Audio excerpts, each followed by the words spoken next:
Hey guys, welcome back to my YouTube channel. Shantia here. So excuse the rain, just think of it as ambience. Now is the best time for me to shoot this, which is why I'm doing it now. Hopefully it doesn't end up being too loud. If you're new to my channel, this channel is dedicated to helping women live in a way that feels the most natural to them. I have a lot of self-development, inner work content on my YouTube channel, so I would encourage you guys to check that out. If you are new, go ahead and subscribe and make sure you like this video. Also participate in commenting down below because I love to read the comments. I love to see people participate in the discussion, so that is important to me, so please feel free to do that. Today we're going to be doing a review for Married at First Sight. This is going to be for season 14 episode 1. So we're finally kicking it off. It was a 3-hour episode with the after party. The actual show of the after party is half an hour long. That's a total about 3.5 hours of watch time. And then thankfully, if you have DVR, you can just fast forward through most of that content, but it is a lot of content. So we'll just kind of get into this review and just dive in to the couples, starting with Noi and Steve. I'm going to start with them first because I have the least to say about them. I felt like there wasn't that much that was revealed in this episode. I stand where I was before. It seems like Noi and Steve come from a very grounded background. Steve's family is very supportive of him. His mother seems very supportive of him. As far as him being ready emotionally and having like the emotional intelligence to be ready for a commitment, I think it's absolutely there. Obviously, the shady part of the matching and the issue is that Noi wanted a man who makes 6 figures and he has no job. I would be willing to kind of give it more of a pass, but you know, it is very concerning because the process itself is a 3-month vetting process. So it's a 3-month vetting process. In that period of time, he could have gotten a job, but maybe he wasn't sure if it would actually pan through or not. He seems true to himself. I hear him saying that he can do it. Ultimately, we always know that actions speak louder than words. His mother described him as a free spirit. You know, if your family describes you as a free spirit, obviously you have some reservations about settling. Like, oh, mom, you're surprised that I'm getting married. And she's like, well, yeah, you're a free spirit. You know, I just thought you were just gonna go and do your own thing. He obviously really cares about having a serious commitment and relationship with someone, and he sees that with his family members. I think I mentioned before with Olajuwon in my previous review, just because you're seeing other people doing things and hitting certain milestones in their life doesn't mean you have to be moving at the same pace. Like, everyone is ready for a different thing at different stages. Listen to that divine timing, listen to that inner voice about when it feels more right for you. A lot of people, they look at age. 38 for someone who's so free-spirited is actually a great time for a man to finally settle down, especially if they have those grounded roots. So I think he's in the right place. I just want to see him prove that. Move fast or take the action on that. Noi, I have the same thing to say as I said about her before. She seems really caring, nurturing, very feminine. And to me, she feels like the most ideal in terms of a partner because she's mature, she's considerate, she's kind. She just has all of those like really wonderful qualities for a partner, for a wife, for a mother that you would probably want in someone. I don't know if I mentioned it in my previous review, but she has like the alternate ego. So she has a bit of spice to her. She's very sweet, but she has a bit of spice. And I'm curious to see how that's going to play out later. They just seem emotionally intelligent, emotionally ready to be in that partnership. She did mention that she had a couple of connections with people, a guy from the UK, another guy from Bulgaria. She's very open. That's where the experts said they matched them, was because they're both dreamers. And so they're very open to like new experiences. Potentially that can help them to get creative. Want to be together is because they can see beyond just a traditional life. Perhaps they both want to travel or do other creative things in their life their parents didn't do. They have the potential to succeed, and we shall see how it all pans out. So moving on to Chris and Alyssa. So they're another couple I don't really have that much to say about. Alyssa does give me Virginia vibes. She reminds me a lot of Virginia with the dogs, and it's just kind of like the way she dresses. She's a little bit more put together than, you know, Virginia. Virginia was just more like casual and carefree.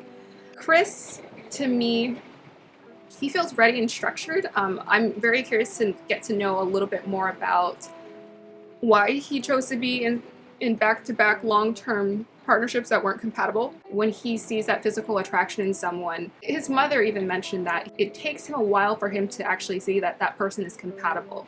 And I already mentioned it in my previous review, is like it seems like he has stars in his eyes. He doesn't actually see the fullness of a person. That's actually the first thing you should be looking for when you're meeting someone, is like, oh, does this person actually have the potential to be my partner? With all the previews and seeing how him and Alyssa kind of were having disagreements between each other and he was questioning her integrity, I don't know if they're going to get far enough to succeed. What was interesting, in the after party, Lindsay mentioned that Alyssa said during, I think, the meetup or the bachelorette meetup when they had drinks, the cocktail hour, she said that Alyssa said that she wanted like a manly man or a muscly man with tattoos, and she didn't feel she was ready for marriage, and she said that she was fake.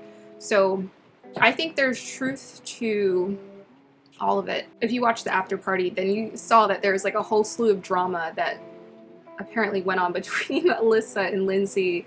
Alyssa blocking Lindsay's number because Lindsay was talking about her. There does seem to be more to Alyssa that we're not really getting.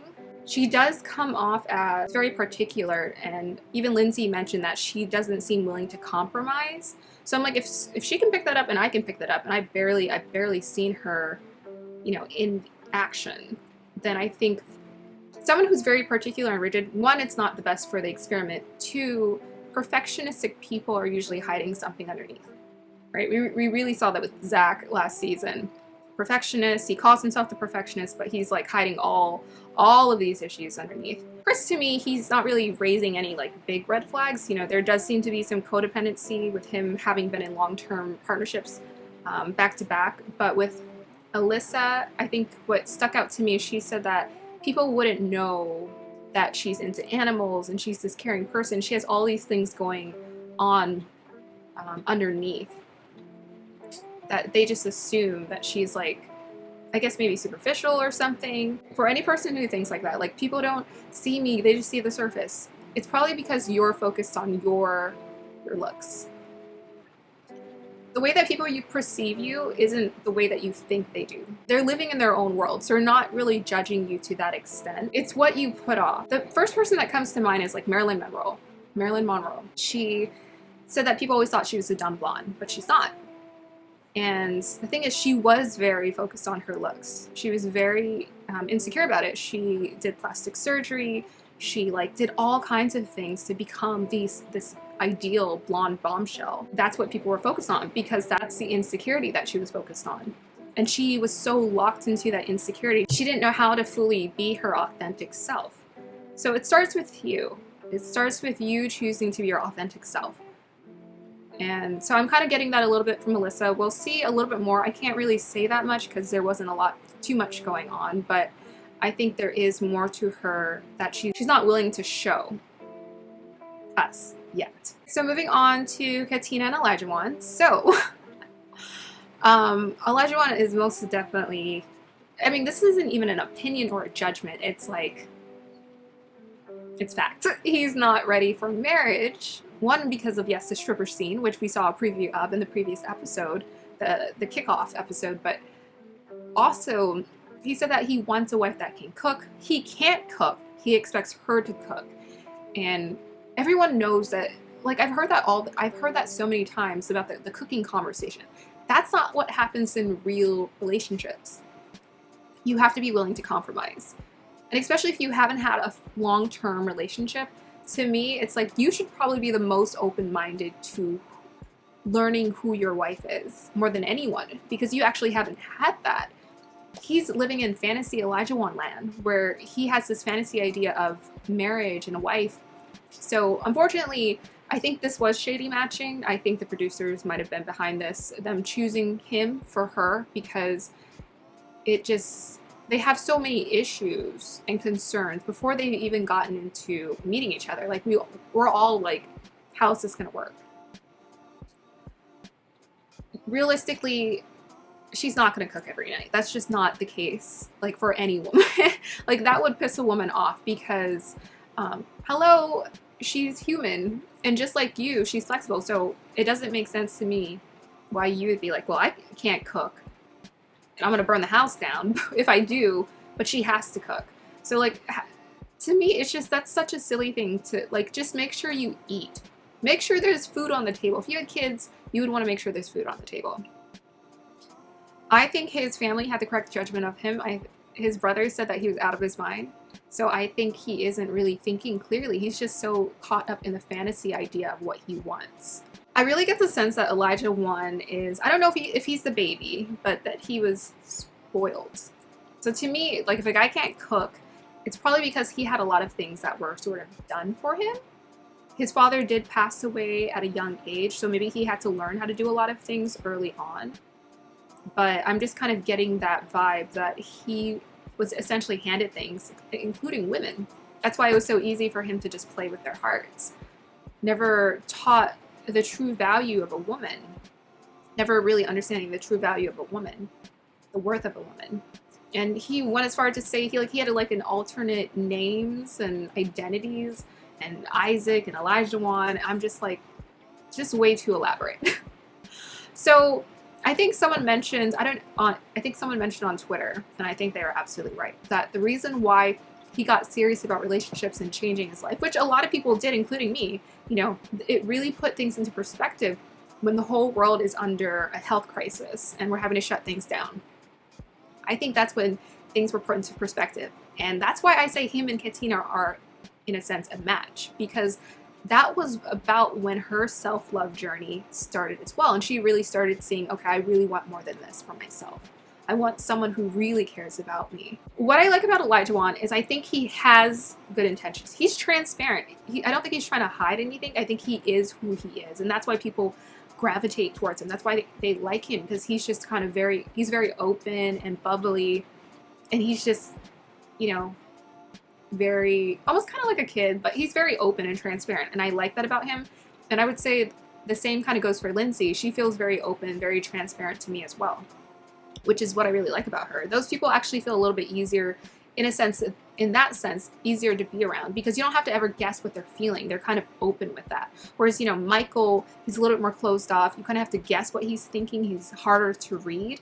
But Olajuwon is just like, it's all there on the surface. He wears his heart on his sleeve. So one of the advice that I think his sister-in-law gave about Olajuwon was that one of the advices she gave is that his wife should potentially ignore him at times. And I'm like, ooh.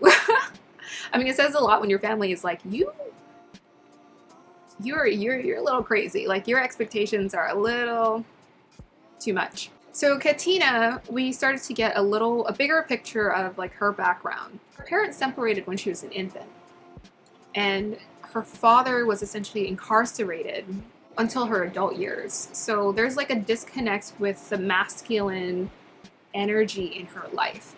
Therefore, why she's bringing men and attracting men into her life who do not see her value, because she doesn't understand what that's like. It's so important. Like, I would have to say for myself, it makes such a huge difference when you have a father next to you who supports you, who loves you, who tells you you're beautiful. Like, these are like little things that build up into your self-esteem as a woman, and it informs your relationship with men. So she says she's basically been the side chick or treated as such in her partnerships. To me, she feels very caring. She feels very sweet and genuine. It's just, you know, building up that worth, that self-worth, understanding like you are like priceless. You have to you're priceless. You're a human being. You're priceless. And so someone has to you have to make sure they do the work to earn your heart, as they should. Neither her nor Olajuwon have had a really clear examples of a healthy partnership in the home. Olajuwon said he wanted that family because his parents were not married. And Katina, her parents separated early, so they can relate on that. You know, the issue is obviously they're both going to be like stumbling through it together. And I think my advice would be for people who haven't experienced that, find a role model and like ask them questions.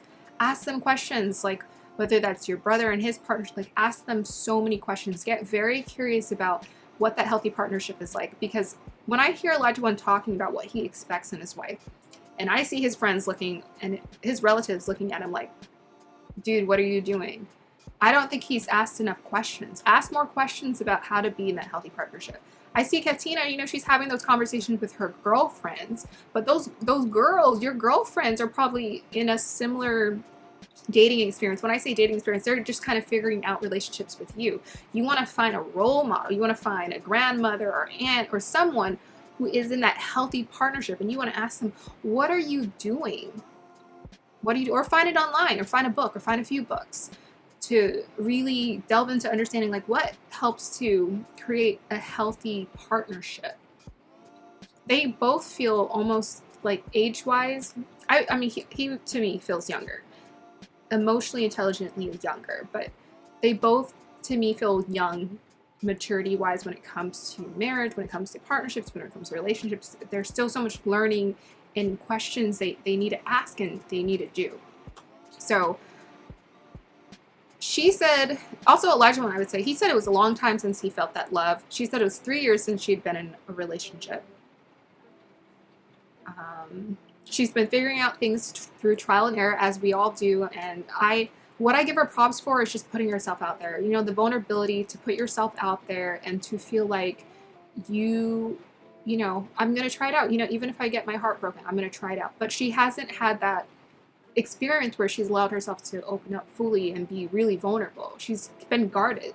And I would say, like, when you move through life guarded, you're going to attract to people who don't really have the best intentions with your heart, because they can sense you're guarded. So maybe you guys will just focus on the surface stuff, right? Like the attraction, the flirting, but you'll never delve into like the deeper things.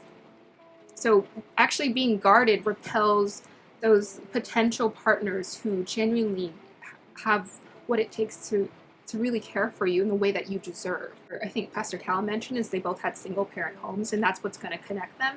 But I would say that's also the breaking point too of their partnership, is not knowing what that looks like, not really being curious enough about how to form a healthy partnership. I also thought it was telling that Katina said during the after party that one of her non-negotiables was that he had to be taller.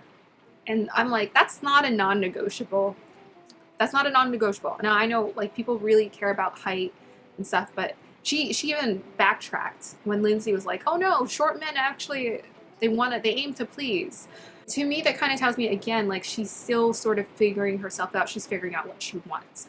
To me, when you figure out what you want, it's a lot easier to attract that and repel the things that you don't want. So be very clear about what you deserve. Surface things like height and all those things do not matter as much.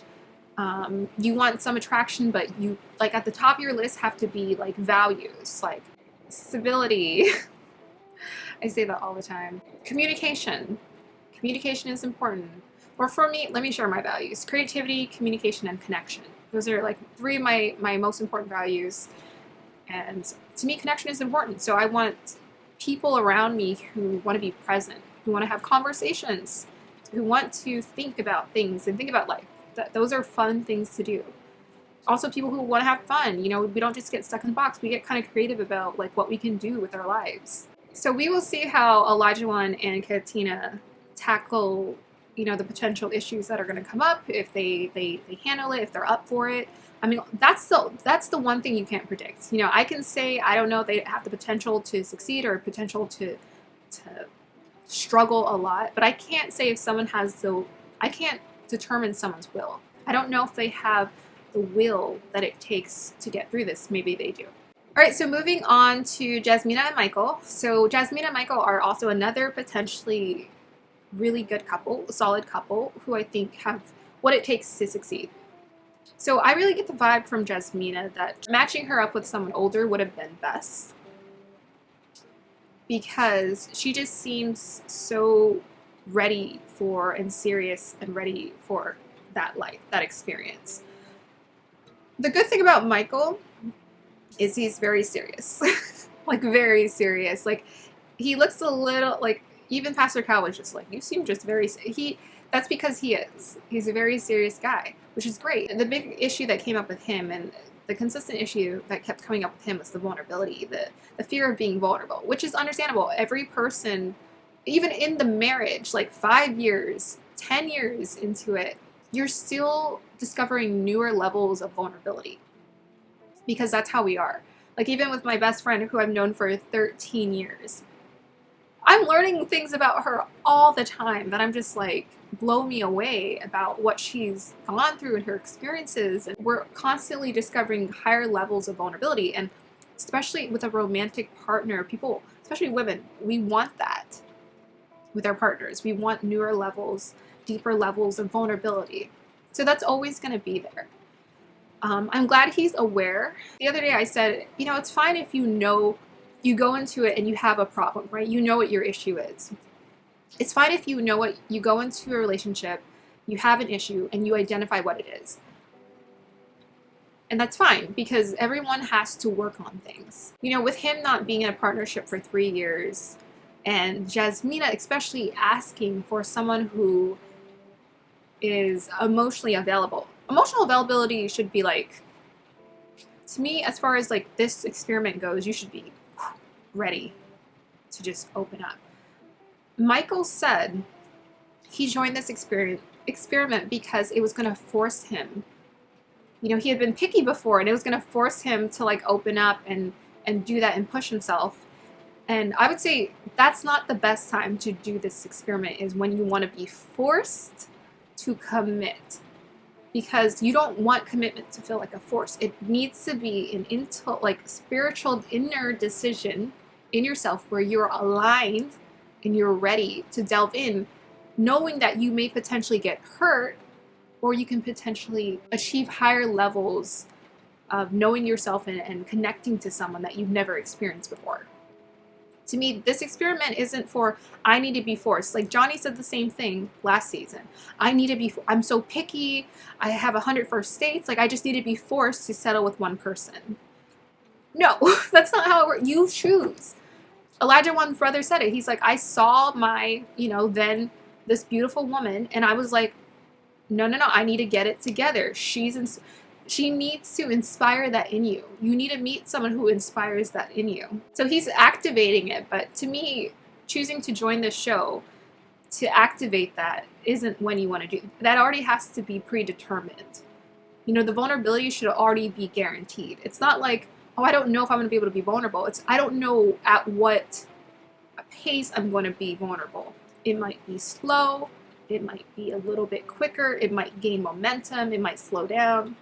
Like, you can't guarantee the pace, but you need to guarantee vulnerability. Ready or not, here it comes. I really want people to delve into this experience, like, ready or not, let's go, let's do it. Jasmina, her mother, who is raising her in the United States, is absolutely an amazing, incredible woman. I could see why she's so inspired by her and why she has so much strength in her character, because she saw that woman do so much for her. She saw someone do so much for her and her sister, make her a part of her family. That's incredible to hear. So both Jasmina and Michael have lost people in their lives, or have experienced disconnections in their lives. It seems like Jasmina has somewhat of a connection to both her biological parents, just not as strong as a connection to her chosen adopted mother. I think the experts, why they chose to match them, which I think was actually a really good way to match them, was they've experienced a struggle of connections in their life. So with Michael, it was with I believe the passing of his mother, his father, and I don't know if it was his brother or it was his grandmother who passed away.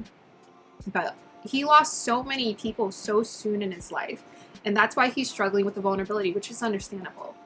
Absolutely. He experienced a lot of tragedy in his life, and so he's hesitant to really fully open himself up. What was interesting is that when Michael's friends were describing him, I think it was a cousin, they said that you have a tendency to shut down. So again, I think it doesn't matter, it doesn't matter if you go out there, you date, and you choose that person, or if someone chooses them for you. Whatever issues you have, whatever insecurities you have, they're going to be amplified in any partnership. They're going to be mirrored back to you. So him and Jasmina are going to trigger each other, probably in that sense. She wants someone who's emotionally available, and he is emotionally shelled in and just kind of like, he's I don't even know, I can't even think of the word right now. He's emotionally shut off. He's like in his shell. So they're going to struggle with that, because once she sees that experiences that, she's going to be like, oh my gosh, I don't know. This isn't what I wanted. They seem to have enough emotional intelligence and self-awareness to work through it. They will be able to do that, because he's aware of his issues.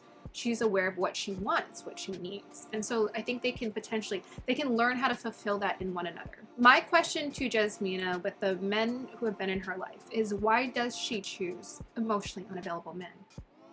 So I forgot to mention with Alyssa. Alyssa talked about how her partner broke up with her, right? He just surprised her with, we're breaking up. And Lindsay said something, the same thing. 5 days before her wedding, her fiance said, we're breaking up. There is no such thing as a surprise. It's just you miss the signs. You miss something. Or the reason why people choose to break up, honestly, they're not being emotionally fulfilled. They're not emotionally fulfilled. It might be because, to some degree, most of the times there's a lack of communication. Like, if you can communicate, you can get through things. Like, if you can communicate your issues, you can say, we're not connecting. Or if you keep attempting to try to connect with someone and they're not willing to budge, you know, kind of like, I kind of feel like with Lindsay and Alyssa, maybe they weren't as willing to budge or be flexible, because Lindsay's so unapologetically herself. Alyssa's very particular. So I don't know if either of them were willing to budge and be flexible and spacious with what their partners needed from them. And therefore, their partners are like, okay, I'm not emotionally fulfilled. I'm done. My question to Jasmina is, why do you choose emotionally unavailable men? Why are you attracted to these men? Because you're choosing them. You choose them. You're choosing to be in a partnership with them. If someone is emotionally unavailable, that's your partner. You're the reciprocal of that. Think about what that means. Are you maybe not as open about communicating your needs?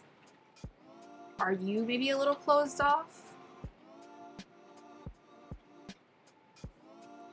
People don't just become emotionally unavailable. Other than that, I do get the vibe that Jasmina, and someone else said this, is that she's headstrong. She knows what she wants. She's very decisive about what she wants. Even her mother, her mother was actually, when she talked about it at the after party, she said her mother was like really pissed off about her joining, like doing it that way, choosing to have a partner in that way. And her mother was like super concerned about it. But she was like, well, I'm going to do it. I'm going to do what I want to do. So I think she's very decisive, but I would say actually every person, or every human being in general, it's so important to be flexible, to find ways to be very spacious with yourself, to be forgiving with yourself and with others, to give them the space to be human and to mess up. You just have to know where your boundaries are.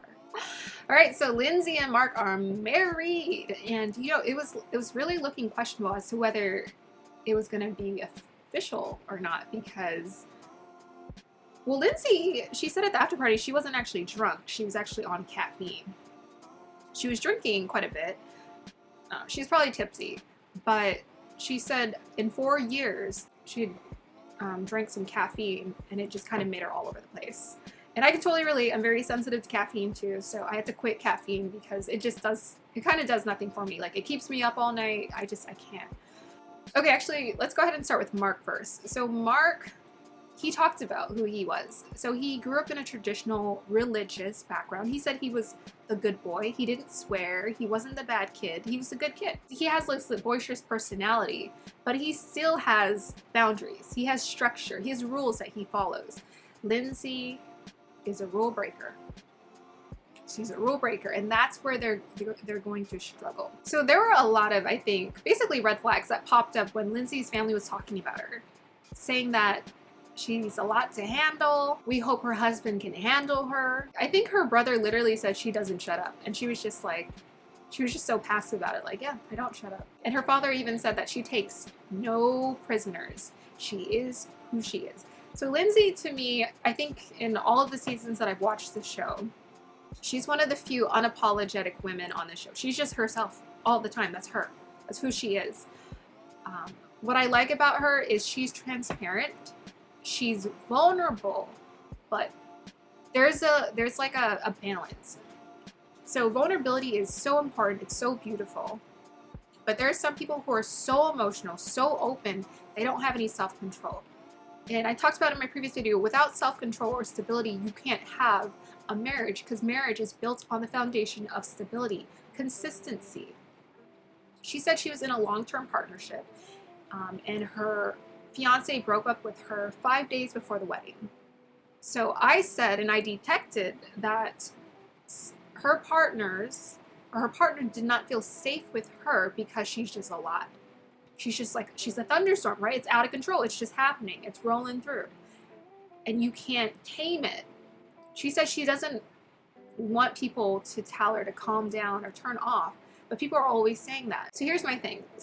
It's good to stand your ground and be unapologetically yourself. It's good to know yourself. She knows what she likes. She knows who she is. But she doesn't have any boundaries for herself. And this to me is like, it's becoming very clear as to why it's hard for her. It's going to be hard for her to be in a stable partnership or relationship. She wants a lot of energy. She wants a lot of drama. She wants a lot of activity to be happening in their lives. Most married people, they want someone to come home to who just helps them to feel neutral and warm and comfortable and safe and stable.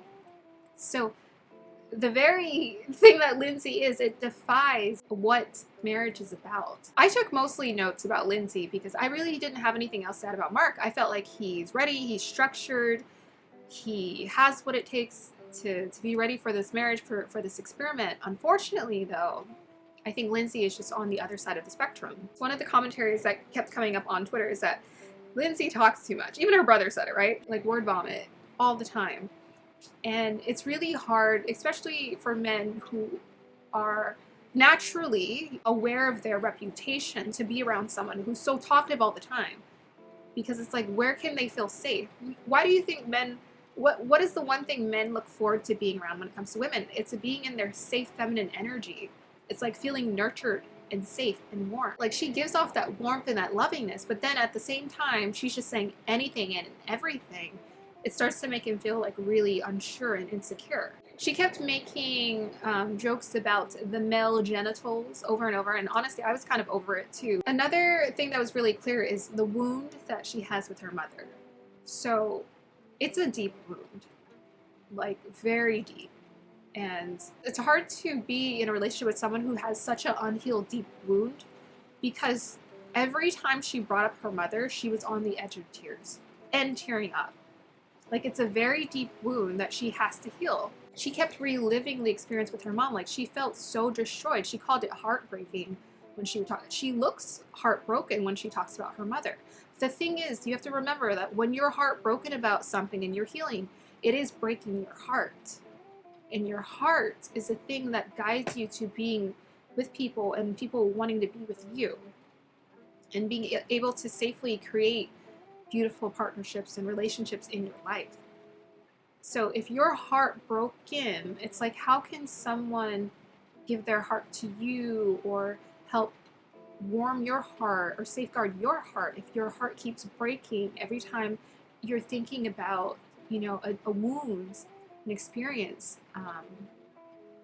or trauma that you have. In the after party, she brought up the issue with Alyssa blocking her. And Jasmina was saying that Alyssa blocked her because Alyssa heard her friends told her, and Jasmina's friends heard Lindsay talking about Alyssa. And she didn't like that. And then Lindsay, during the after party interview, just kept going on and on about talking about you, so what, get over it. I really like that Lindsay is transparent. She's a very warm person. She seems very fun to be around, but drama doesn't just follow you. Drama follows those who attract it. Drama follows those who create it and are about it. When it comes to people wanting to be around you, drama can be entertaining, but it's not healthy. It's not healthy, and it's draining. It's draining, you know, to be involved in all of that all the time. It's a lack of healing is what it is. People who get involved in drama, they're having to do a lot of healing with themselves. If you're at that point where you're starting to feel healed, you choose to walk away. She doesn't walk away. She walks in. And for someone who walks into the storm and becomes it, how are you going to take your partners on that journey with you? You're going to drag them along into that experience and recreate it over and over? That's too much. It's too much. Everyone kept saying that Lindsay was a lot. Lindsay just proved but she is a lot. So yes, as far as Lindsay and Mark go, it's not looking so great for them. Everyone said, I said, he's gonna have to have a lot of patience with her because she's not healed. She has so much healing to do. She has such a deep wound that's fresh. That's what she should be focused on. She doesn't really have space for a partnership or a marriage. That's why the partner deselects themselves. That's why they leave you, because there's no room for me in this space where you're high emotion all the time and feeling all these things and heartbroken all the time. Where is there space for us to build love? Like, I totally forgot to talk about Mark and Lindsay's wedding, which was like the huge event. I love watching the weddings because they're so like entertaining. I love seeing that first reaction.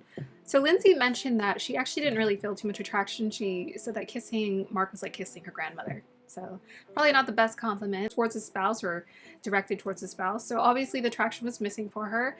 She said she didn't really have a type, that her only deal breakers were baby teeth and a belly.